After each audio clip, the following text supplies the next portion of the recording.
గౌరవనీయులు Balamalli sound పెంచమన్ BRS రాష్ట్ర కార్యవర్గ సభ్యులు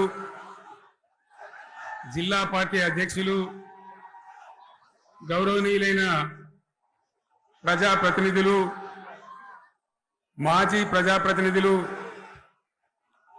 లక్షలాదిగా తరలివచ్చిన ప్రియతమ కార్యకర్తలు సైకిళ్ల మీద ఎడ్ల బండ్ల మీద పాదయాత్ర పథికులుగా అనేక పద్ధతుల్లో అనేక ప్రాంతాల నుంచి ఈ సభకు విచ్చేసిన ప్రతి ఒక్కరికి పేరు పేరున వందనం శుభాభివందనం.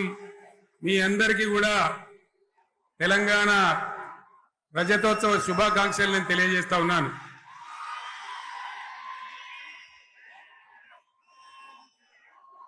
జననీ జన్మభూమిశ్చ స్వర్గాదపి గరీయస్. ఇది శ్రీరామచంద్రుడు లంక మీద యుద్ధం చేసి రావణ సంహారం చేసి అయోధ్యకు తిరిగి రావాలి అనేటువంటి ఆలోచనలో ఉన్నప్పుడు రాముల వారి సోదరుడు లక్ష్మణుని సహా ఆయన వెంట ఉన్న చాలా మంది పెద్దలు లంక చాలా సువర్ణమయంగా ఉంది, అద్భుతంగా ఉంది, మనం ఇంకా అయోధ్యకు ఎందుకు ఇక్కడి నుంచే పరిపాలన చేద్దామని అంటారు. దానికి శ్రీరామచంద్రుల వారు ఒప్పుకోలేదు. ఆయన చెప్పిన మాట ఏంటంటే, కన్న తల్లిని జన్మభూమిని మించినటువంటి స్వర్గం ఏది కూడా ఉండదు, కాబట్టి మనం అయోధ్యకే తరలిపోవాలని చెప్పి మళ్ళీ అందరిని తీసుకొని అయోధ్యకు రావడం జరిగింది. అదే స్ఫూర్తితోని చాలా గందరగోళ స్థితిలో ఉన్నటువంటి, దిక్కు తోతని స్థితిలో ఉన్నటువంటి, ఆత్మహత్యలకు ఆలవాలమైనటువంటి, వలసలకు నిలయమైనటువంటి ఒక ఘోరమైన ఆపదలో వలసవాదుల విషకవిగిలలో చిక్కి నలిగిపోతున్న తెలంగాణ రాష్ట్రాన్ని ఎట్టి పరిస్థితుల్లో విముక్తి చేయాలని, స్వరాష్ట్రం సాధించాలని, జనని జన్మభూమిని మించిన వేరేది లేదని చెప్పి నేను ఒక్కడిగా బయలుదేరి ఆనాడు తెలంగాణ ఉద్యమానికి శ్రీకారం చుట్టడం జరిగింది. 25 ఏళ్ల క్రితం, దయచేసి మీరు గొడవ బంద్ చేయాలి ఏమనుకోవద్దు, సభలో చాలా మంది ఉన్నారు, లక్షల మంది ఉన్నారు, మీరు ఆపాలి ప్లీజ్. ఒకటే మాట బంద్ చేయాలి, గొడవ బంద్ చేయాలి ప్లీజ్, స్టాప్. సో ఆ విధంగా 25 ఏళ్ల నాడు ఎగిరినటువంటి జెండా ఈ గులాబీ జెండా. చాలా మంది బంద్ చేయాలి, ఏ బాబు బంద్ చేయాలి బాబు. ఆ రకంగా ఎగిరిన జెండాను ఎందరో అవమానపరిచింది, ఎన్నో మాటలు అన్నారు, ఎగతాళి చేసిండ్రు, అవహేళన చేసిండ్రు, మకలో పుట్టింది ఉబ్బలో పోతుందని చెప్పిండ్రు. కానీ ఈ జెండా మీ అందరి సహకారంతో, అనేక మంది త్యాగాలతోని, వందలాది మంది ప్రాణ బలిదానాలు కూడా చేయడంతో, అనేక ఉద్యమాలతోని యావత్తు తెలంగాణనే ఒక అద్భుతమైనటువంటి ఉద్యమమై ఎగిసిపడి, ఒక సమయం ఎట్లా వచ్చింది, ఒక సమయంలో అంటే తెలంగాణ యావత్తు ఒక పక్కన నిల్చొని బరి గీసి బిడ్డ నా తెలంగాణ అక్కడ పెట్టు అని చెప్పి నిలబడ్డటువంటి సందర్భం మనందరం కూడా సృష్టించినాం. తద్వారా మన లక్ష్యం తెలంగాణ రాష్ట్రాన్ని సాధించుకున్నాం. ఆ తదనంతరం ప్రజలు దీవిస్తే 10 సంవత్సరాల పాటు అద్భుతమైనటువంటి దగదగలాడే తెలంగాణ తయారు చేసి అందరూ బిత్తరపోయే విధంగా, ఆశ్చర్యపడే విధంగా బ్రహ్మాండమైన తెలంగాణ నిర్మాణం చేసుకున్నాం. ఆ విధంగా 25 సంవత్సరాల సుదీర్ఘ చరిత్రను ఈరోజు ఈ వరంగల్ గడ్డ మీద మనం జరుపుకుంటా ఉన్నాం, రజతోత్సవ సందర్భంలో జరుపుకుంటా ఉన్నాం. చాలా మంది చాలా రకాల ప్రయత్నాలు చేసినారు. ఇక్కడ కూడా ఇప్పుడు కూడా బ్రహ్మాండమైనటువంటి ప్రయత్నాలు చేస్తూ ఉన్నారు. నేను ఒక్కటే మాట చెప్తా ఉన్నా, ఈ గడ్డకు ప్రత్యేకత ఉంది.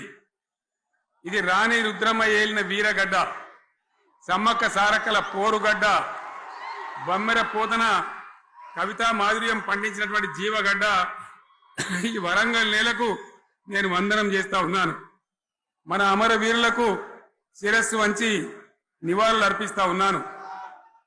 1969లో మూగబోయిన తెలంగాణ నినాదానికి తిరిగి జీవం పోసింది ఈ గులాబీ జెండాని మీ అందరికీ నేను మనవి చేస్తా ఉన్నాను. ప్రజలు పరిపాలన అప్పగిస్తే విధ్వంసమైన తెలంగాణను వికాసం పథంలో నడిపించింది ఈ తెలంగాణ. దానికి కూడా ఈనాటి కరెక్ట్ గా 25 ఏళ్ళు నిండుతా ఉన్నాయి. ఆనాడు కొండా లక్ష్మణ్ బాపూజీ గారు ఆశ్రయం ఇస్తే ఏప్రిల్ 27, 2001న జలదృశ్యంలో టిఆర్ఎస్ ఆవిర్భావం తెలంగాణ చరిత్రనే మలుపు తిప్పిన ఒక మహోజ్వల ఘట్టం. పదవుల కోసమో, కులం కోసమో, మతం కోసమో, వ్యక్తుల కోసమో పుట్టలేదు ఈ గులాబీ జెండా. ఇది తెలంగాణ రాష్ట్ర సాధన కోసం పుట్టింది. పదవీ త్యాగాలతోనే మన తెలంగాణ ప్రస్థానం ప్రారంభమయ్యింది. అది ఫలించి మన సొంత రాష్ట్ర కళ కూడా నెరవేరిందని నేను మనవి చేస్తా ఉన్నా. ఆనాటికి అలుముకున్నటువంటి చీకట్లను పారదోలడానికి, ప్రజల్లో విశ్వాసం కల్పించడానికి, ఆత్మవిశ్వాసాన్ని పెంపొందించడానికి నేను ఒక మాట చెప్పిన ఆ రోజు మీ అందరికీ కూడా గుర్తుండాలి. ఉద్యమం నుంచి వెనక్కి మరలితే, ఉద్యమ జెండాను దించితే నన్ను రాళ్లతో కొట్టి చంపండి అని చెప్పి నేను ఉద్యమాన్ని ప్రారంభించిన విషయం మీ అందరికీ కూడా తెలుసు. ఆ తదనంతరం జరిగినటువంటి స్థానిక పంచాయతీ ఎన్నికల్లో, ఆ తదనంతరం జరిగినటువంటి సిద్దిపేట ఉప ఎన్నికలో ప్రజలు బ్రహ్మాండంగా ప్రాణం పోసి ఊపిరిలిదితే అద్భుతంగా ఉద్యమం ముందుకు పురోగమించిన విషయం మనకు తెలుసు. 60 ఏళ్ల సమైక్య పాలనలో తెలంగాణది ఎంత గోస, ఎంత దుఃఖం, ఎంత వేదన, ఎంత హింస, ఎంత అణిచివేత చూసినామో మనందరికీ కూడా బాగా తెలుసు. గోదావరి కృష్ణనీళ్లు దక్కకుండా తరలిపోతే తల్లి సనుబాలకు నోచని పిల్లల్లాగా తెలంగాణ బిడ్డలు రోధించారు. కరువుల కాటకాలకు గురయ్యారు. అర్ధరాత్రి కరెంట్లు పెట్టబోయి పాములు గుట్టి, తేలు గుట్టి చాలా భయంకరంగా అనాథల్లాగా చనిపోయినారు. ఆ రకంగా జరుగుతూ ఉంటే ఇక్కడ ఉన్నటువంటి ఆనాడు కాంగ్రెస్ లో, టీడీపీలో ఉన్నటువంటి నాయకులు పదవుల కోసం పెదవులు మూసిండ్రు తప్ప ఏనాడు నోరు తీసి కొట్టాడలేదు. గులాబీ జెండా ఎగిరేదాకా కనీసం తెలంగాణ సోయిని కూడా ప్రదర్శించలేకపోయినారు. మీ అందరికి తెలుసు, తెలంగాణ కోసం అవసరమైన ప్రతి సందర్భంలో పదవులు త్యాగం చేసిన వాళ్ళు బీఆర్ఎస్ బిడ్డలు అని చెప్పి నేను గర్వంగా మనవి చేస్తా ఉన్నా. కానీ పదవుల కోసం తెలంగాణను ఆగం చేసిన వాళ్ళు ఆనాడు ఉన్నటువంటి కాంగ్రెస్ నాయకులు అని చెప్పి కూడా నేను మనవి చేస్తా ఉన్నా. చంద్రబాబు నాయుడు ఆనాడు ముఖ్యమంత్రిగా ఉండి ఎంత ఘోరమంటే హైదరాబాద్ నడిబొడ్డున ఉండే తెలంగాణ గడ్డలో ఉండేటువంటి రాజధానిలో మన శాసనసభలో తెలంగాణ పదాన్ని నిషేధించినాడు. తెలంగాణ అనవద్దని స్పీకర్ ద్వారా రూలింగ్ ఇప్పించినారు. ఇదే జిల్లాకు చెందినటువంటి ప్రణయ్ భాస్కర్ గారు ఆ రోజు ఎమ్మెల్యేగా శాసనసభలో తెలంగాణ అంటే అది నేరమైనట్టుగా పరిగణించి తెలంగాణ పదాన్ని నిషేధించేటువంటి ప్రయత్నం చేసినారు. మిత్రులారా, మీకు అందరికి చరిత్ర తెలుసు. ఆనాడైనా, ఏనాడైనా, ఈవెన్ ఈనాడైనా తెలంగాణకు విలన్ నంబర్ 1 కాంగ్రెస్ పార్టీ అని మనవి చేస్తా ఉన్నా. మనందరికీ కూడా తెలుసు ఆ విషయం. తెలంగాణ హైదరాబాద్ స్టేట్ పేరుతో ఉన్ననాడు ప్రజలు వద్దంటుంటే కూడా బలవంతంగా తెలంగాణను ఆంధ్రాతో కలిపిన వాళ్ళే. ఏందా బాబు, ఏందా పనిలేదా? రెడ్డి ఎవరేవాళ్ళు పోండి, మీకేం పనిలేదా? ఈ 10 మంది కాదు కదా, సభ అంతా ఉంది కదా, ఉండండి, కామ్ ఉండండి, డిస్టర్బ్ చేయదు మీరు. అట్లా బలవంతంగా ఆనాడు ఆంధ్రలో విలీనం చేసింది కాంగ్రెస్ పార్టీ, జవహర్లాల్ నెహ్రూ. 69లో ఉద్యమం వస్తే 400 మంది తెలంగాణ బిడ్డలను పిట్టల్లాగా కాల్చి చంపింది ఇందిరాగాంధీ ప్రభుత్వం, ఆనాడు ఉన్నటువంటి కాంగ్రెస్ పరిపాలన. మళ్ళీ 2001 నుంచి మనం విజృంభిస్తే నంగనాచిలాగా ఇదే కాంగ్రెస్ వచ్చి మన బలాన్ని మన ఊపును చూసి పొత్తు పెట్టుకొని తెలంగాణ ఇస్తామని నమ్మబలికి మనతో పొత్తు పెట్టుకున్నది కూడా మీరు చూసినారు. మళ్ళా ఎగ్గొట్టే ప్రయత్నం చేసినారు. 14 ఏళ్ళు ఏడిపించినారు. అది మీ అందరికి తెలుసు. వాళ్ళు ఎట్టెట్లా చేస్తూ ఉంటే వాళ్ళ మోసాన్ని కప్పేయడానికి నేను ఇదే జయశంకర్ పార్లమెంట్లో ప్రతిపక్షాలని కాంగ్రెస్ గొంతు పట్టుకుంటే అప్పుడు దిగివచ్చి తెలంగాణ కోసం ప్రకటన చేసిన విషయం మీకు తెలుసు. మళ్ళీ ప్రకటన వెనక్కి తీసుకొని మళ్ళా వెనకకు పోయినారు. ఆ తర్వాత సకల జనుల సమ్మె కావచ్చు, సాగర హారాలు కావచ్చు, వంట వార్పులు కావచ్చు, అనేక రూపాలలో విజృంభించి మళ్ళీ భయంకరమైన పోరాటం చేసినాం. మళ్ళీ 3 ఏళ్ల తర్వాత వాళ్లకు రాజకీయ అవసరం ఏర్పడి ఆనాడు వచ్చి మళ్ళీ తెలంగాణ ఇస్తామని ప్రకటించి వాళ్ళకి ఇష్టం లేకపోయినా తెలంగాణ సృష్టించినటువంటి ఆ సుడిగాడుపులుగా తట్టుకోలేమని భయపడి తెలంగాణ ఇచ్చిన విషయం కూడా మీకు తెలుసు. తదనంతరం ప్రజలు మనకు అధికారం ఇచ్చినారు. దాన్ని మనం ఏదో అధికారం అనుభవించడానికి తీసుకోలే, బాధ్యతగా తీసుకున్నాం. ఎంత బ్రహ్మాండంగా పనిచేసినాం. రాష్ట్రాన్ని మన చేతిలో పెడితే ఎక్కడున్న తెలంగాణను ఎక్కడ తీసుకొని పోయినాం. అనేక రంగాలలో please please please please please ఒకటే మాట. ఏ బాబు ఇక్కడ నేను మాట్లాడుతున్నా, అక్కడ మీరు మాట్లాడుతున్నా, మీకు ఏమైనా అర్థం ఉన్నదా? ఏది అర్థం కావాలి ప్రజలకు? ఏం పని లేదావా? ఇదేం పద్ధతి? మీరు పార్టీ కార్యకర్తలేనా? సైలెన్స్ ఉండండి. అంతమంది నన్ను లక్షల మంది, మీరు 10 మంది ఏందా ఇక్కడ? 10 నిమిషాలు సైలెంట్గా ఉండలేరా? చివరిలో బాగా చెప్తాం, స్లోగా అద్భుతంగా దుంకుదాం, స్టేజ్ ఎత్తు దుంకుదాం. మీరు బాధ్యత చూడాల్సింది ఏంటంటే మీరు అరవడం బంద్ చేయండి. ఇంతమంది ఉన్నారు. ఏం సీఎం పనిలేదా నీకు? మళ్ళీ అందరు ఇళ్లలోకి చేరుకోవద్దా? క్షేమంగా పోవద్దా? ఎక్కడెక్కడి నుంచో దూరం నుంచి వచ్చిన వాళ్ళు ఉన్నారు. 10 నిమిషాలు మీరు సైలెంట్గా ఉండండి. ముందరిన వాళ్ళు 10 ఏళ్ల బీఆర్ఎస్ పాలనలో ఎక్కడున్న తెలంగాణ ఎక్కడికి పోయింది? ఎన్ని రంగాలలో ఎన్ని అవార్డులు వచ్చినాయి? ఎన్ని అద్భుతమైన పనులు చేసి చూపెట్టినాం. తెలంగాణ అంటే ఒకప్పుడు వెనుకబడ్డ ప్రాంతం, ఎగతాళి చేయబడ్డ ప్రాంతం, పనికి మాలిన ప్రాంతం అని పేరు పెట్టిన ప్రాంతం. కానీ ఎన్ని రంగాలు, తలసరి ఆదాయాన్ని బ్రహ్మాండంగా పెంచినాం. 90,000 ఉన్న తలసరి ఆదాయాన్ని 3.5 లక్షల పైచీలకు పెంచుకున్నాం. జిఎస్డిపిని దేశంలో నంబర్ 1 స్థానానికి తీసుకెళ్లినాం. తెలంగాణలో బ్రహ్మాండంగా పెండింగ్ ప్రాజెక్టులన్నీ కూడా కంప్లీట్ చేసుకున్నాం. కల్వకుర్తి కావచ్చు, నెట్టెంపాడు కావచ్చు, భీమా కావచ్చు, ఎల్లంపల్లి కావచ్చు, మిడిమానేరు కావచ్చు, అక్కడ మేఘాల మీద పనిచేసి దాన్ని అంతా కూడా కంప్లీట్ చేసి ఒక్క పాలమూరు జిల్లాలోనే 10 లక్షల ఎకరాలకు సాగునీళ్ళు ఇచ్చుకున్నాం. బ్రహ్మాండమైనటువంటి ఇరిగేషన్ ప్రాజెక్టు కంప్లీట్ చేసుకున్నాం. 3.5 లక్షల టన్నుల వడ్లు పండించే స్థాయికి తెలంగాణను తీసుకొని పోయినాం. వరంగల్ గడ్డ కోసం, ఇదే జిల్లా కోసం పెండింగ్ లో ఉన్న దేవాదుల ప్రాజెక్టును కంప్లీట్ చేసి ఈ గడ్డకు నీళ్లు తెచ్చుకున్నాం. 3 ఏళ్లలో కాళేశ్వరం ప్రాజెక్టు కట్టుకున్నాం. వాగుల మీద, వంకల మీద చెక్ డ్యాములు కట్టుకున్నాం. మిషన్ కాకతీయ పేరు మీద చెరువులన్నిటి పూడికలు తీసుకున్నాం. ఒక అద్భుతమైన తెలంగాణను తయారు చేసుకున్నాం. పడావు భూములన్నీ పంట పొలాలుగా మార్చుకున్నాం. ఆనాడు బీఆర్ఎస్ పాలనలో చెరువుల నిండా జలరాశులు, రైతుల కళ్ళాల నిండా ధాన్య రాశులతోని బ్రహ్మాండంగా తెలంగాణ అద్భుతంగా పురోగమించిన విషయం మీకు తెలుసు. పంజాబ్ను తలదన్నే పంటలు పండించిన విషయం కూడా మీ అందరికీ తెలుసు అని నేను మనవి చేస్తా ఉన్నా. రైతు కష్టమేందో నాకు తెలుసు. నేను స్వయంగా రైతును కాబట్టి రైతాంగాన్ని కడుపులో పెట్టి చూసుకున్నాం. మీ అందరికి ఒక మాట చెప్తా ఉన్నా. ఈ దేశంలో షేర్షా సూరి అని ఒక రాజు ఉండే. ఆయన కాలంలో రెవెన్యూ సంస్కరణలు తెచ్చినారు. నేను చెప్పే మాట మంచి వినాలి మీరు.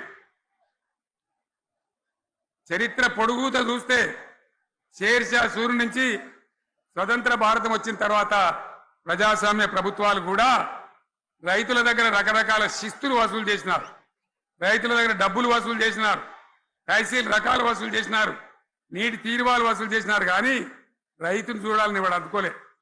భారతదేశంలోనే ఎక్కడ కూడా లేని స్కీమ్ నన్ను ఇవాళ అడగలే, ఎలక్షన్లలో చెప్పలే.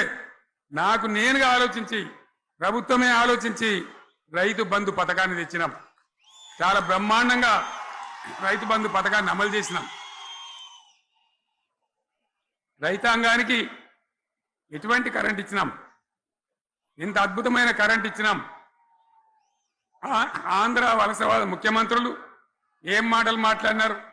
తెలంగాణ వస్తే కారు చీకట్లు అయితాయి, మీకు కరెంటే రాదు, మీకు పంటలు పండియే రాదని చెప్తే వాళ్ళ నోర్లు మూయించేలాగా ఉత్తమమైనటువంటి ట్రాన్స్ఫార్మర్ కావాలన్నటువంటి, మోటార్లు కావాలన్నటువంటి నాణ్యమైన కరెంటును 24 గంటలు సప్లై చేసినాం. రైతు ఇంట్లో కూర్చుంటే పొలాల కాడ బోర్లు దుంకినాయి, మీరందరూ కళ్ళారా చూసినారు. నాకంటే ఆ విషయం మీకే ఎక్కువ తెలుసు. అదేవిధంగా రైతులు చనిపోతే 2 ఎకరాలు 3 ఎకరాలు ఉన్న రైతులు ఏముంటుంది, వాళ్ళకి ఆదాయం ఉండదు. వాళ్ళు సస్తే బీఆర్ఎస్ రాకముందు పట్టించుకున్న నాతులు లేడు. అదే బీఆర్ఎస్ వచ్చిన తర్వాత రైతు బీమా ఇచ్చి వాళ్ళు చనిపోయినాక 8 రోజుల్లోనే వాళ్లకు రైతు బీమా అందే విధంగా ఆనాడు చర్యలు తీసుకున్నాం.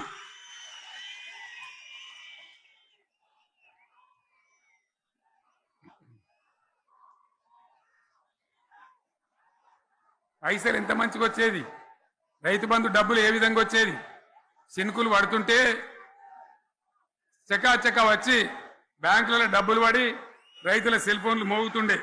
ఆ విధంగా కడుపులో చల్లగదలకుండా రైతాంగానికి రైతు బంధు పథకాన్ని అమలు చేసుకున్నాం. రకరకాల వ్యక్తులు రకరకాల మాట్లాడినారు. జై కిసాన్ జై జవాన్ అన్నారు తప్ప వాళ్ళ సంక్షేమం ఏ ప్రభుత్వం కూడా చూడలేదు. అదేవిధంగా ధాన్యం రైతులు పండిస్తే కొన్ని 100 కోట్ల రూపాయలు ప్రభుత్వానికి నష్టం వచ్చినా ఏ విధంగా ధాన్యం కొన్నామో, ధాన్యం ఎంత బాగా కొన్నామో, వడ్లు కొంటే 3-4 రోజులనే డబ్బులు రైతుల ఖాతాలో ఎట్లా చేసినామో అవన్నీ కూడా యావత్ తెలంగాణ ప్రజలకు మీకు తెలుసు. అంతకుముందు మధ్య దళారుల పాలు ఎన్నో రకాల బాధలు, 7,500 కొనుగోలు కేంద్రాలు పెట్టి ధాన్యం ఎట్లా వేసినామో కూడా మీ అందరికీ బాగా తెలుసు. మరి ఇదంతా కూడా బ్రహ్మాండంగా జరిగింది. ఎన్నో పనులు, మిషన్ భగీరథ ఎన్నికల ప్రణాళికలు చెప్పలే, ఓట్ల ప్రచారం అప్పుడు చెప్పలే, గవర్నమెంటే చేసింది. ఇంతింత నల్లబెట్టి ప్రజలకు అందియడం జరిగింది. రైతు బంధు కానీ, రైతు బీమా కానీ, కళ్యాణ లక్ష్మి కానీ, కేసీఆర్ కిట్ కానీ, కంటి వెలుగు లాంటి ప్రోగ్రాం కానీ ఎవరు అడిగిన నన్ను ఎవరు అడగలే.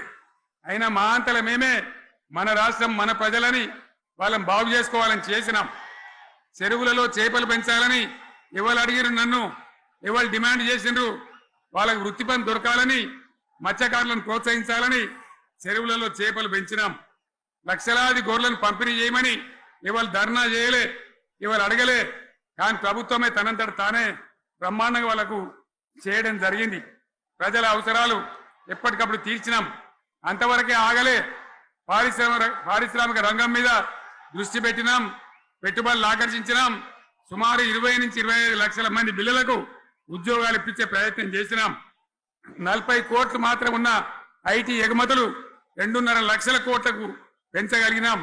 ఐటీ రంగంలో 7 లక్షల మందికి ఉద్యోగాలు కొత్తగా వచ్చినాయి.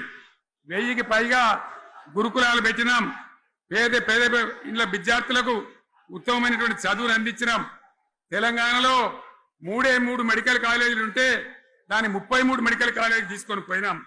ఈ విధంగా అది ఒకటి మాత్రమే కాదు, బీఆర్ఎస్ టైంలో మత కల్లోలం లేదు, కర్ఫ్యూ లేదు, కల్లోలం లేదు.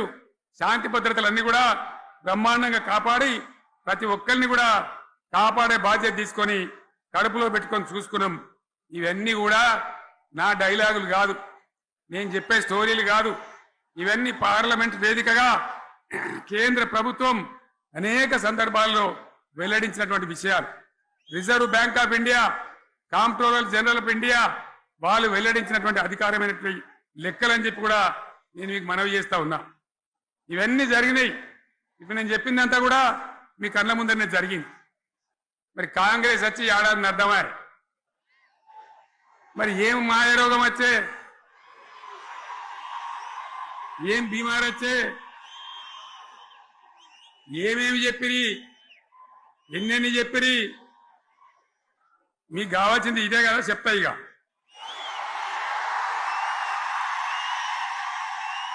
వాళ్ళ కథ చెప్పే ముందు మన కథ కూడా చెప్పాలి కదా.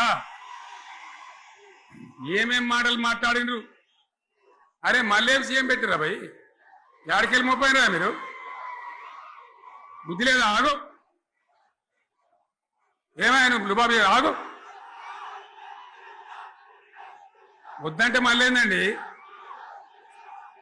ఇవాళ రాజశేఖర వాళ్ళు వాడు మనోడేనా?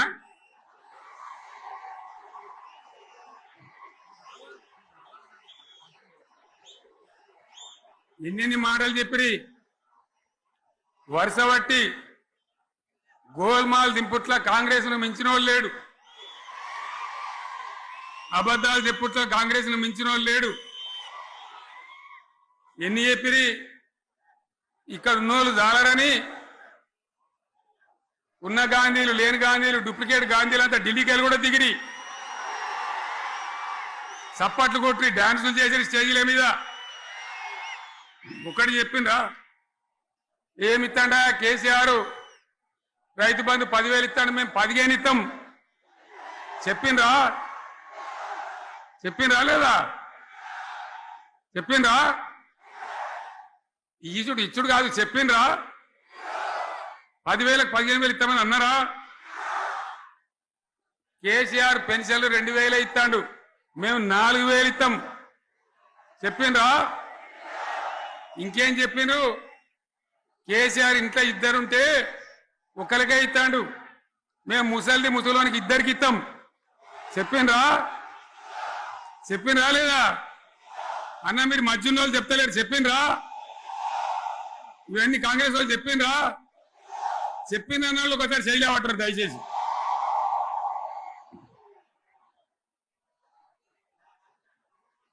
దివ్యాంగులకు కేసీఆర్ 4,000 ఇస్తాడు పెన్షను, మేము 6,000 ఇస్తామండి అన్నారా?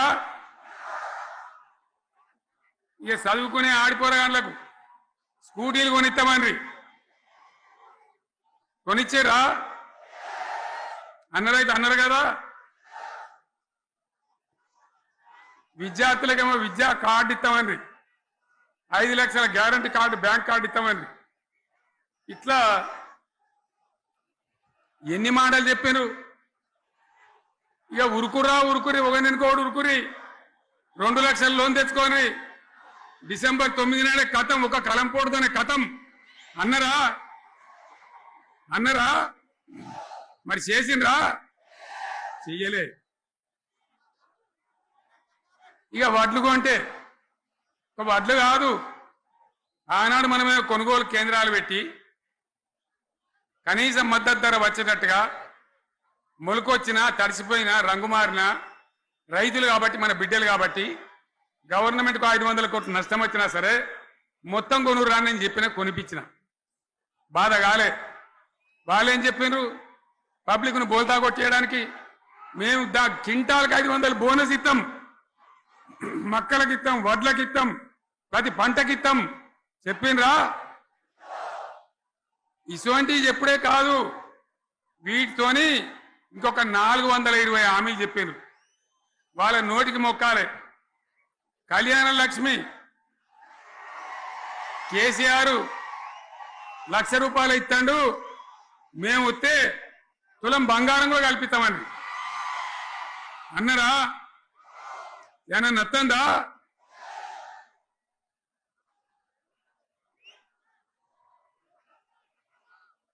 ఇక హామీలు ఇచ్చుడు కాదు, పెద్ద పెద్ద బుక్కులు వంచి ఊరూరికి వంచారు. సిగ్గులేక ఊళ్ళ పంట తిరిగి బాండ్ పేపర్లు రాసిచ్చారు, బాండ్ పేపర్లు ఇంటింటికి తిరిగిండ్రు. చెప్పిండ్రా? చాలా మంది అడిగిండ్రు. మరి మీరు అడ్డగోలు చెప్తున్నారు, అడ్డం పొడుగు చెప్తున్నారు, ఎటువంటి అంటే చెప్తున్నారు, యాడికెళ్ళి ఇస్తారా భయ అని అడిగిండ్రు, పేపర్ వాళ్ళు అడిగిండ్రు. ఇప్పుడు ఆర్థిక మంత్రి ఉన్నాయన టీవీలలో చెప్పిండు ఆయన, ఇస్తాం చేసి చూపిస్తాం, మాది పేద పార్టీ, 120 ఏళ్ళ అనుభవం ఉన్న పార్టీ, మమ్మల్ని మించిన సిపాయిలు లేరు అని ఒకటి జబ్బలు తెరిచే, ఒకటి మెడలు తెరిచే డైలాగులు కొట్టి మేము ఇచ్చేస్తామన్నారు. ఇచ్చిండ్రా? ఇయ్యలే. రుణమాఫీ చేయలే. మధ్యలో పార్లమెంట్ ఎలక్షన్లు వచ్చినాయి. అప్పుడు నాకు కాలు ఇరిగింది, మెంటుకుంటున్నాం, మళ్ళీ నేను బయలుదేరిన. ఆ దెబ్బకి ఏం చేసిండ్రు, తెలంగాణలో ఎన్ని దేవుళ్ళు ఉన్నాయో అన్ని దేవుళ్ళ మీద ఒట్లు పెట్టుకున్నారు. పెట్టిండ్రా? బహిరంగ సభలలో ఆడిడ కూడా కాదు. ఇన్ని మాటలు చెప్పి ప్రజల్ని ఏమార్చింది. ఒక ఉచిత బస్ అని పెడితే అది జుట్లు పట్టుకొని కొట్టుకుందానికి మనకత్తాను తప్ప ఏమనికి ఉపయోగపడ్డది లేదు. ఆ మహిళలే అంటారు, మాకు ఎందుకంటే ఉచిత బస్ దరిద్రం, మాకు అవసరమే లేదు అంటాను. అటువంటి ఒక్క పథకం పెట్టి ఇక ఇప్పుడు మళ్ళీ పెద్ద నోరు పెట్టుకొని వాళ్ళే మాట్లాడతారు. అంటే అంటే మాట్లాడతారు, అబద్ధాలు చెప్తారు. మాట్లాడితే బీఆర్ఎస్ వాళ్ళ మీద నింద, మాట్లాడితే కేసీఆర్ మీద నింద. ఇది ఒక అలవాటు చేసుకొని ఎవరికి నోరుంటే వాంతే లెక్క అనే పద్ధతిలో అడ్డమైన మాటలు మాట్లాడుతూ చాలా ఘోరంగా మోసం చేస్తా ఉన్నారు. ఎట్లున్నదంటే కాంగ్రెస్ వాళ్ళు చెప్పింది, చాలా సిపాయిలం, మా అంత సిపాయి లేడంటే జనం నమ్మితిమి, ఆశపడ్డాం కదా, నమ్మి బోల్తా పడ్డాం కదా, గల్లంత అయినాం కదా. ఒక ఊళ్ళే మొలక నాట్లేసే టైం వస్తే అలుకుడు చేస్తాను, బట్టలుస్తాను, మొలకకు అలుకుడు చేస్తాం కదా, తుకాలు పోయామా, పెద్ద మొగోడని కొన్ని పిలిచిరట. మొగోడని మొలకలుస్తానికి పిలిస్తే ఎలుక పిల్లని చూసి ఎల్లంకర పడ్డాడు. ఇక మా అంత సిపాయిలు లేరు, మేము తెచ్చే ఇస్తాం, 6 సందమామలు పెడతాం, 7 సూర్యులు పెడతాం అని నమ్మబలికి ప్రజలను దగా చేసి మంచిగున్న తెలంగాణ నాగం పట్టించి ఓట్లు వేయించుకొని ప్రజలను మోసం చేసిండ్రు, దగా చేసిండ్రు. ఈ మాట నిజం, మీ అందరికి తెలుసు. ఇవాళ ఏం మాట్లాడతారు, మమ్మల్ని ఎవరు నమ్ముతలేడు, మాకు అప్పు ఉడతలేదు, యాడికెళ్ళి తెచ్చియాలి అని ఇప్పుడు మాట్లాడుతున్నాం. అప్పుడేమో మాకు అపారమైన అనుభవం ఉంది, మేము చేస్తామన్నారు. ఒక్క మాట చెప్తున్నా మిత్రులారా, ఇక్కడ నోళ్ళం మనమే కాదు, నా ప్రసంగం టీవీలలో వినేటువంటి కోటాను కోట్ల మందికి కూడా నేను మనవి చేస్తా ఉన్నా. ఇంత మోసం ఉంటుందా, ఇంత దగా ఉంటుందా? ఓట్లయితే రాని అవతల పడదామని ముచ్చట్నా? ఎంతవరకు ఇది కరెక్టు? తెలంగాణ ఎంత మంచిగా పోయేది, ఇప్పుడు బొందలు పడగొట్టినరా? ఎంత ఘోరమైనటువంటి ఫలితం మనం చూస్తున్నాం. ఇవాళ ఏం జరుగుతూ ఉంది? మళ్ళీ అన్ని మోపైనాయి. ఇక దుకాణం పెడతామన్నారు, లొల్లు పెట్టిండ్రు, ఒబ్బ పెట్టిండ్రు. ఇక ఓట్లయినాక ఎత్తడు, తవ్వడు, మోయాడు. బాయి పడతాం జోరుగా చెప్తే 6 నెలల ఏమయ్యారంటే ఇక ఆయనతో రేపు అవుతుంది, ఎల్లుండి అవుతుంది, సంక్రాంతికి అవుతుంది, దీపావళికి అవుతుంది, మార్చి 31కి అవుతుంది. మార్చి 31 లేదు, మన్ను లేదు, ఏది కూడా చేసింది లేదు. మొత్తం ఆర్థిక పరిస్థితిని దెబ్బతీసింది. తెలివి తక్కువ పనితోని, అవివేకం వల్ల, అజ్ఞానం వల్ల పరిపాలన చెయ్యరాక సర్వనాశనం చేసింది. రాష్ట్ర ఆర్థిక పరిస్థితి ఎంత మంచిగుండే, ఎంత బాగా పోతా ఉండే. మేము కష్టపడి కడుపు కట్టుకొని నోరు కట్టుకొని సంవత్సరానికి 10 నుంచి 15 వేల కోట్ల ఆదాయం పెంచినాం. అనేక రివ్యూ మీటింగులు చేసినాం. ఎంత బాగా తీసుకొని పోయినాం, తెలంగాణను ఎట్లా తయారు చేసినాం, ఆ విధంగా తీసుకొని పోయినాం. ఇవాళ ఒక్క మాట మీరు అందరూ ఆలోచన చేయాలి. ఇక్కడ ఉన్న వాళ్ళు కానీ నా మనసు బాధ అవుతుంది, నా మనసు కాలుతుంది, ఇబ్బంది అవుతుంది.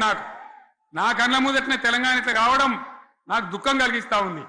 నేను ఆవేదనతో చెప్తున్నా ఈ మాట. ఒక్క మాట మీరు అందరూ ఆలోచన చేయండి. తెలంగాణలో భూముల ధరలు ఎట్లుండే?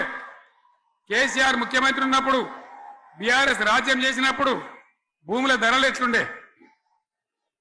ఆనాడు కొనేటోళ్ళు ఎక్కువ ఉండిరి, అమ్మేటోళ్ళు తక్కువ ఉండిరి. ఇవాళ ఆపదకి అమ్ముకుందామంటే భూములు కొనేటోడు ఉన్నాడా? అడుగుతుర్రా భూముల ధరలు ఎక్కడికి పోయినాయి? ఎవరికన్నా 5 ఎకరాలు డాంబర్ రోడ్డు పక్కకుంటే నేను 5 కోట్ల మనిషిని, నేను కోటీశ్వరుని ధైర్యంలో రైతులు ఉండ్రి. ఇవాళ అడిగేటోడు ఉన్నాడా? ఉన్నదా? ఒక్కటే ఏడాదిలో గింత గల్లంత అవుతుందా? కేసీఆర్ పక్కకు పోగానే ఇంత ఆగమవుతుందా? ఇంకో మాట నేను అడుగుతా ఉన్నా, కరెంటును 35 ఏళ్ళు బాధపడ్డాం. నా బావి కాడ కూడా మోటార్లు కాలినాయి. బీఆర్ఎస్ వచ్చినాక, నేను ముఖ్యమంత్రి అయినాక ఒక్కటే ఏడాది బావుల దాన్ని చక్కగా చేసి 24 గంటల కరెంట్ ఇయ్యలే, నడవలే. రెప్పపాటు కూడా కరెంటు పోకుండా 24 గంటల కరెంటు తేలేదా? మరి మా అంత సిపాయిలు లేరంటే కేసీఆర్ మంచిగా ఇచ్చిన కరెంటు మీకెందుకు ఇయ్యే శాతం అయితే లేదు అని చెప్పి నేను అడుగుతా ఉన్నా. తెలంగాణ ప్రజల పక్షాన్ని అడుగుతా ఉన్నా. ఎందుకు ఇలా ప్రజల గోస ఉంచుకుంటా ఉన్నారు? మళ్ళా మోటార్లు కాలుతున్నాయి, ట్రాన్స్ఫార్మర్లు కాలుతున్నాయి, లంచాలు పెరుగుతున్నాయి. అది శాతం అయితే లేదా? మళ్ళీ ఇలా తెలంగాణ పోవన్నా మోటార్ పెట్టడానికి? ఏం దౌర్భాగ్యం ఇది! ఎటువంటి శని నెత్తి మీద పెట్టుకున్నాం మనం? మీరందరూ ఆలోచన చేయాలి. భూముల ధరలు పోయినాయి, కరెంట్ ఎక్కడ ఎవడెత్తుకపోయా? మిషన్ భగీరథ అసెంబ్లీలో నిలబడి ఛాలెంజ్ చేసిన నేను. 5 ఏళ్ల లోపల ప్రతి ఇంట్లో నల్లా పెట్టి నీళ్ళు ఇవ్వకపోతే మళ్ళా ఎలక్షన్ల పార్టీ మేము నిలవడం, ఓట్లు అడగము అని చెప్పిన నేను. ఎవరు చెప్పాలి? దమ్మున్నోడే చెప్పాలి. చేసి చూపించినాం, నడిపించినాం. ప్రతి ఇంట్లో నల్లా పెట్టినాం. కృష్ణా గోదావరి నీళ్లు తెచ్చి ప్రతి ఇంటి ముందర దుంకిచ్చినాం. అది మీరందరూ దానికి సాక్ష్యం. ఇలాగా మంచినీళ్లు కట్నే ఇల్లు పెట్టినపోయి ఉన్న పథకం కేసీఆర్ ఆయమల్ని అయిపోయింది. ఇంకా మంచినీళ్ళు కూడా ఇయ్యే సాధన అయితే లేదా? మేము ఇంత సిపాయిలం అంత సిపాయిలం అని ఎగిరెగిరి దుంకితే మాట్లాడితే మంచినీళ్ళు ఇచ్చే కూడా సాధన అయితే లేదా? మంచినీళ్ళు పోతాయి, కరెంటు పోతుంది, వడ్లు కొనే దిక్కు లేదు. వడ్లు కొంటాను రా, కళ్ళాల కాడ 15 రోజులు వడ్లు కొనే దిక్కు లేదు, అడిగే దిక్కు లేదు. సర్కారు కొనకపోతే దిక్కుమాలని దేవుడా అని ప్రైవేట్ మిల్లర్లకు అమ్ముకుంటున్నాం. మళ్ళీ అక్కడ దళారీలు, అక్కడ దోపిడీ, మళ్ళా రైతాంగం దోపిడీకి గురవుతున్నది. మళ్ళా 2014 కంటే ముందటి పరిస్థితులు వస్తూ ఉన్నాయి. ఆ విధంగా ఎందుకు జరుగుతూ ఉంది? ఇది ఎవరి అసమర్థత? కాంగ్రెస్ ప్రభుత్వం యొక్క అసమర్థత కాదా? ఈ కాంగ్రెస్ కాటేయడం కాదా? నేను ఒక్కటే మాట మిమ్మల్ని కోరుతా ఉన్నా, ప్రజలకు నేను అడుగుతా ఉన్నా. పేదలు గుడిసెలు వేసుకుంటారు, ప్రభుత్వ జాగాలలో పాపం తెలిసి తెలియక కొన్ని వేసుకుంటారు.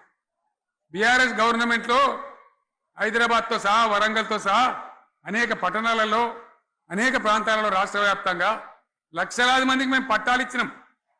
బుల్డోజర్లు పెట్టి, జేసీబీలు పెట్టి మేము చెరువులలో పూడికెళ్ళి తీస్తే వీళ్ళేమో హైడ్రా అని మన బొందా అని పెట్టి పేదల ఇండ్లు కూడా కొడతా ఉన్నారు. ఆనాడు చెరువు పూడికెళ్ళి తీసిన బుల్డోజర్లు ఇలా పేదల ఇండ్లు కూడా కొడతా ఉన్నాయి. ఇవన్నీ మనం చూస్తూ ఉన్నాం.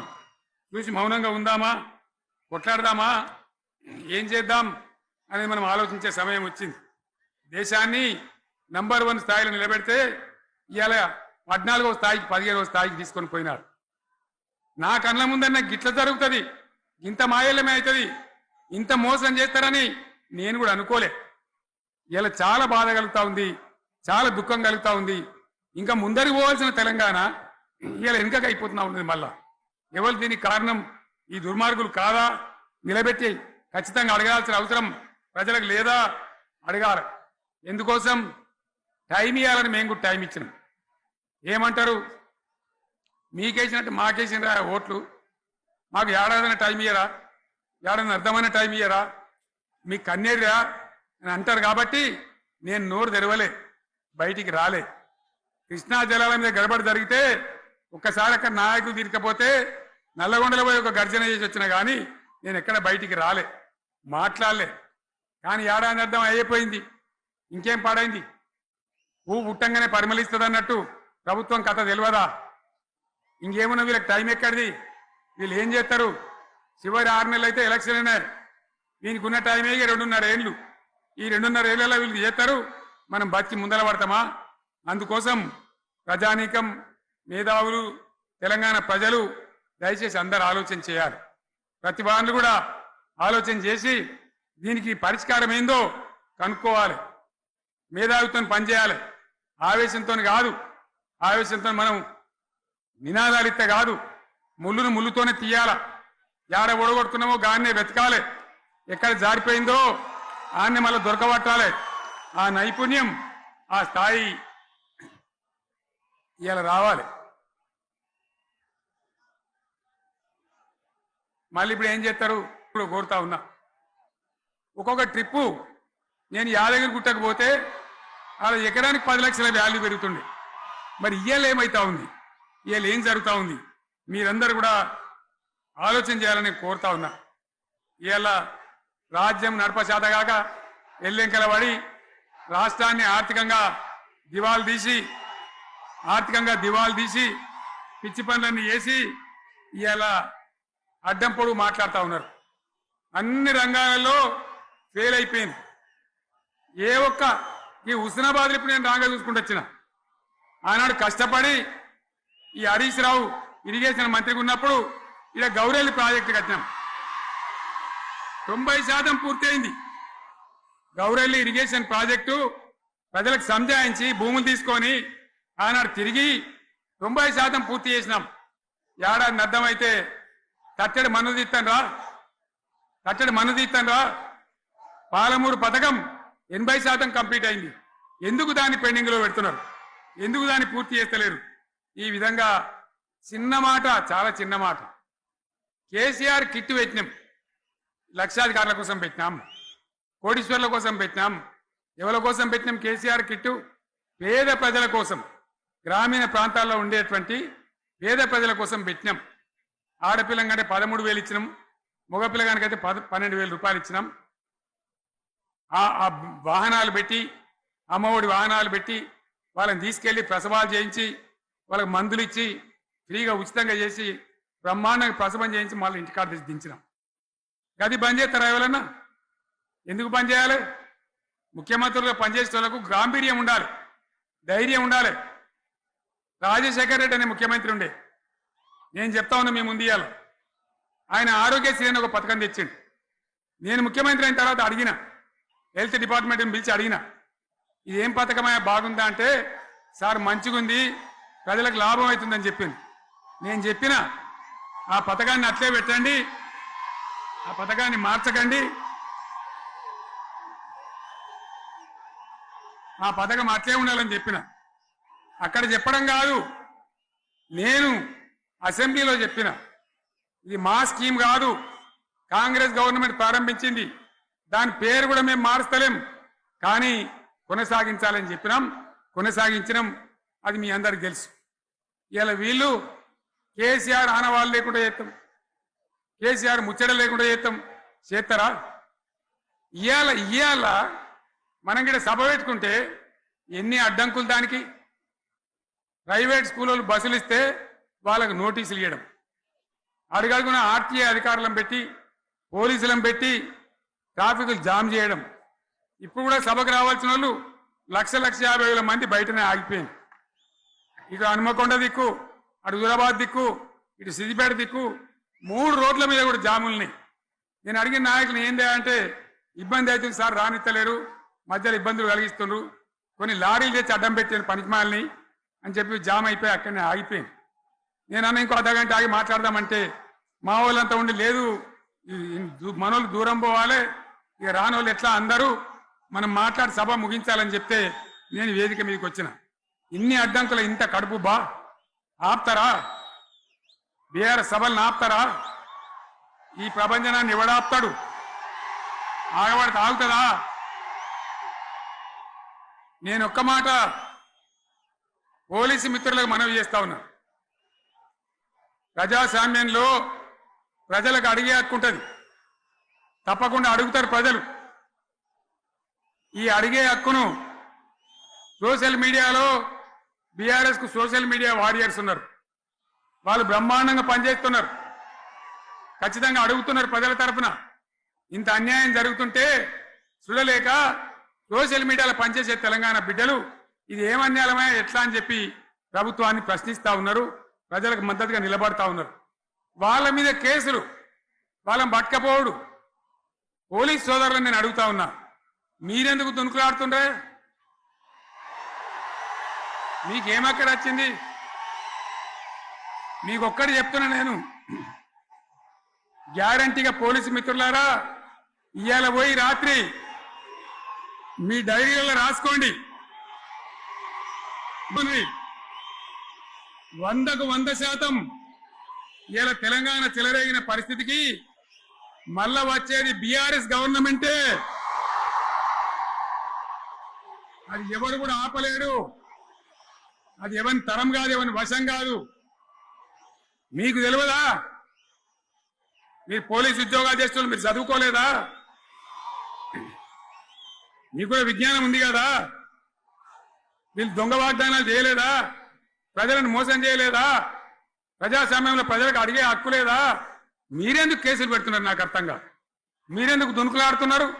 మీరెందుకు బలైతారు? రేపు మీకు రాజకీయాలు ఎందుకు? మీ డ్యూటీ మీరు చేయండి. మేము బీఆర్ఎస్ ఎప్పుడు శాసనాన్ని ఉల్లంఘించం, చట్టాలను ఉల్లంఘించం. అయినా నేను ఒక్క మాట మళ్ళా చెప్తా ఉన్నా, మీకు ఆల్రెడీ చెప్తా ఉన్నారు పార్టీ నుంచి, ఎక్కడ ఎవరైనా మీ మీద అన్యాయం కేసులు పెట్టినా మన టీఆర్ఎస్ లీగల్ సెల్ వీరులు ఉన్నారు. మీరు భయపడే అవసరం లేదు. న్యాయస్థానాలని అక్కడ పోరాటం చేద్దాం. మీకు అండగా కేసీఆర్ ఉంటాడు, బీఆర్ఎస్ ఉంటుంది, అందరం ఉంటాం. ఇక ఈడికెళ్ళి నేను కూడా ఊకోను. నేను బయలుదేరతా. యాన్ దాకైనా మంచిదే. ఎవరెవరి సంగతి ఏందో, ఎవరైనా లెక్కేందో అన్ని కూడా లెక్కలు తీద్దామని మనవి చేస్తా ఉన్నా. ఈ రకంగా మనం ముందుకు పోవాలి. ఒక్క మాటలను ఉన్నదా? ఇవాళ ఈ ప్రభుత్వం, ఈ కాంగ్రెస్ నయవంచక ప్రభుత్వం సంక్షేమంలో ఫెయిల్, మంచినీళ్లలో ఫెయిల్, పొలాలకు నీళ్ళు ఇవ్వడంలో, సాగు నీళ్లలో ఫెయిల్, కరెంటు సరఫరాలో ఫెయిల్, రైతు బంధులో ఫెయిల్, విత్తనాలు ఎరువులు సరఫరాలో ఫెయిల్, ఫెయిలేనా? ధాన్యం కొనుగోళ్లలో ఫెయిల్, పల్లెలు పట్టణాల అభివృద్ధిలో ఫెయిల్, భూముల ధరలు పెంచడంలో ఫెయిల్. మరి దేంట్లో పాస్ అయిండు? ఎటు పడితే అటు ఒర్రుడు, దేవుళ్ళ మీద ఒట్లు పెట్టుడు, అబద్ధ వాగ్దానాలు చేసుడు.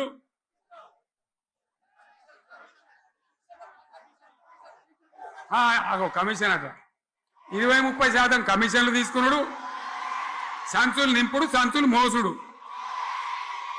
అంతేనా? కరెక్టేనా ఈ మాట? అన్నా కరెక్టేనా? నేను చెప్పి అన్ని ఫెయిల్ అయిందా ఈ ప్రభుత్వం? నిజమైతే ఒకసారి చేతులు లేవట్రా, దయచేసి స్టేజ్ మీద లేవట్రా. ఫెయిలేనా?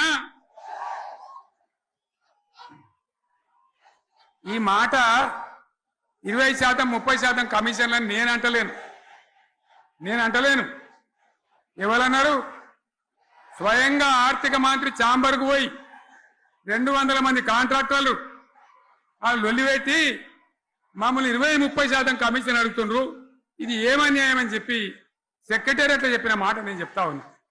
ఈ విధంగా మాజీ సర్పంచులు పాపం వాళ్ళు పనిచేసిన మా బిల్లులు ఇవ్వమనంటే వాళ్ళ గోస ఉచ్చుకుంటా ఉన్నారు. వాళ్ళేం పాపం చేసిండ్రు? ఈ విధంగా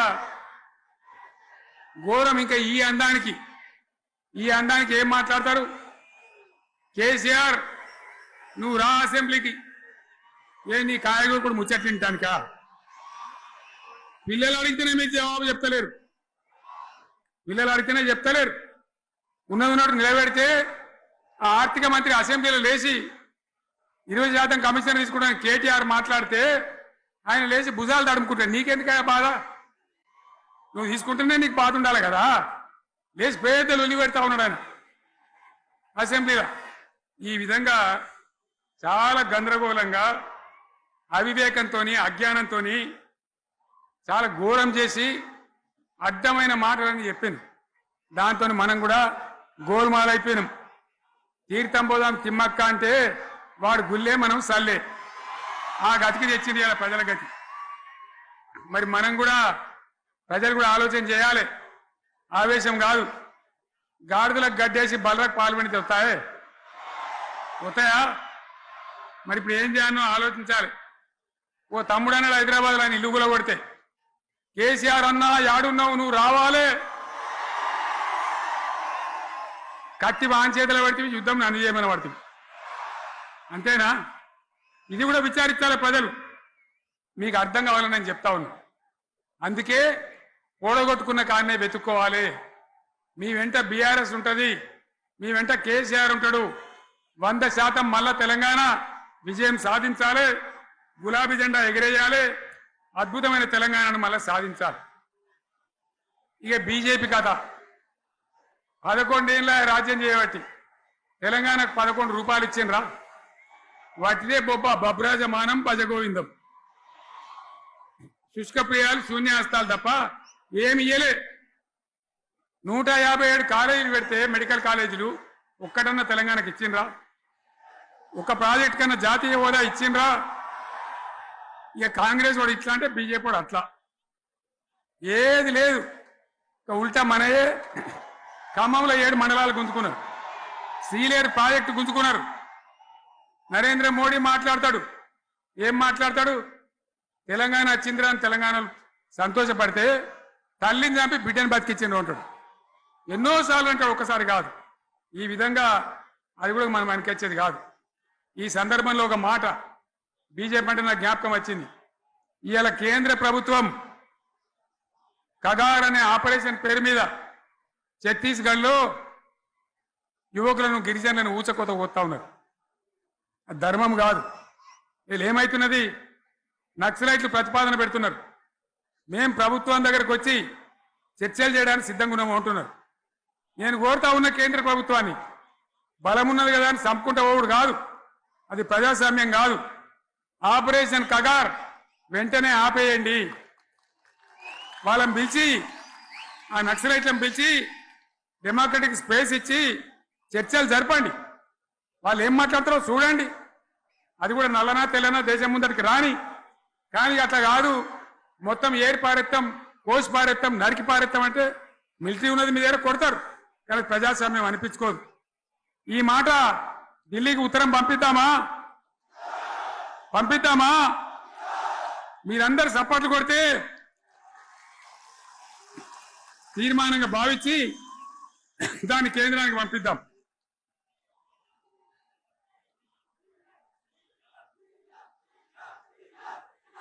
ఎక్కడ 30 లేదు ఈ సందర్భంలో ఈ రజతోత్సవ వేళ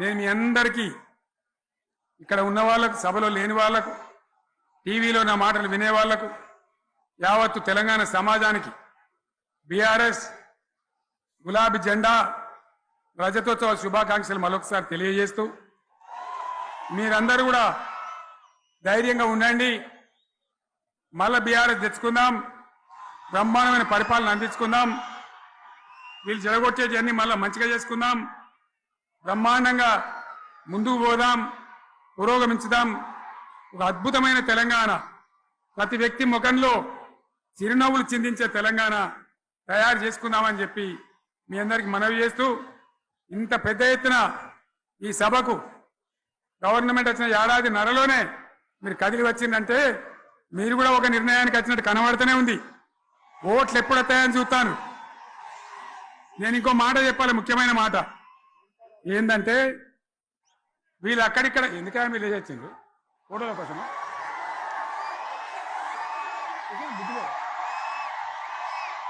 ఒక మాట చెప్పాలి ఏంటి ప్రభాకర్ రెడ్డి అని మా ఎమ్మెల్యే ఉన్నాడు దుబ్బాక ఎమ్మెల్యే ఆయనతో ఎవరో హైదరాబాద్లో మాట్లాడితే అన్న ఇంకా 3 ఏళ్ళు భరించాను ఈ గవర్నమెంట్ అని మాట్లాడింది ఆయన మాట చెప్పిండు విలేకరులు అలా చూసారా మా గవర్నమెంట్ పడగొడతారట మేమెందుకు పడగొడతాం రా భయ్ మాకేమైనా కాల్చేరు గులగుల పెట్టినాయా మేమా కిరికిరి పని చెయ్యం బిడ్డ మీరే ఉండాలి ఓట్లు తీసుకున్నారు చక్కగా పని చేయకపోతే మీ ఈపులు ప్రజలే సాఫ్ చేస్తారు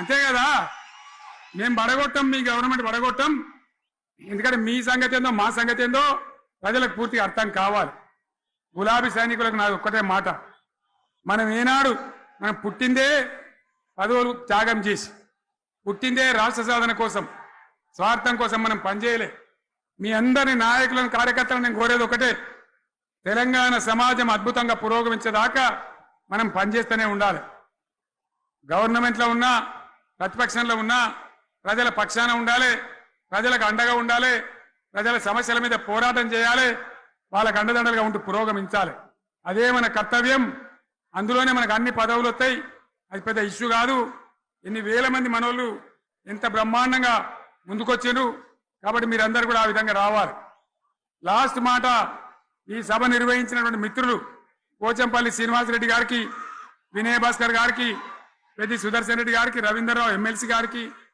వారికి నేను ధన్యవాదాలు చెప్తా ఉన్నా. ఇక్కడ భూములు ఇచ్చి బ్రహ్మాండంగా ఆదరించిన ఈ ఎల్కతుర్తి చుట్టుపక్కల గ్రామాల ప్రజలకు కూడా, రైతులకు కూడా నేను ధన్యవాదాలు తెలియజేస్తా ఉన్నా. ఈ రజతోత్సవ శుభాకాంక్షలు మీ అందరికీ మరొకసారి తెలియజేస్తూ నేను మీరు సెలవు తీసుకుంటా ఉన్నా. జై తెలంగాణ, జై తెలంగాణ, జై తెలంగాణ. ధన్యవాదాలు. ఇక ఇప్పుడు లొలిపెట్టరా బాగా లొలిపెట్టారు.